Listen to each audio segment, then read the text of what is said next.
सावतानगर गिधाडवाडी तालुका मान या ठिकाणी सततच्या कौटुंबिक वादाला कंटाळून जहांगीर सलीम मुलानी वयवर्ष 36 या तरुणाने आपल्या राहत्या घरी लोखंडी अँगलला साडीच्या सहाय्याने गळफास घेऊन आत्महत्या केली। ही हृदयद्रावक घटना शुक्रवारी दिनांक 30 मे रोजी दुपारी घडली। जहांगीर याचा विवाह सुलताना हिच्याशी झाला होता। त्यांना 2 मुलं असून कुटुंबात आई वडील व भाऊ असे सदस्य आहेत।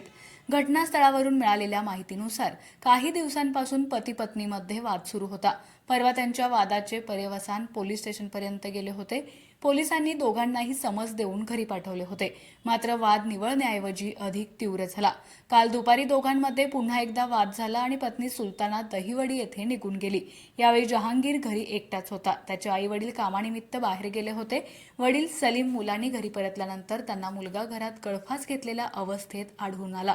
त्यांनी तातडीने त्याला खाली उतरवले व त्यांचा मेहुणा दिलावर इब्राहिम मुलानी व त्यांची पत्नी इम्ताज यांना वावरहिरे गावातून बोलावून आणले। या घटनेची माहिती दिलावर मुलानी यांचा मुलगा हमीद याने पोलीस पाटील यांना दिल्यानंतर दहिवडी पोलिसांना कळवण्यात आलं। पोलिसांनी घटनास्थळी येऊन पंचनामा केला असून आकस्मिक मृत्यूची नोंद करण्यात आली आहे। पुढील तपास दहिवडी पोलीस करीत आहेत।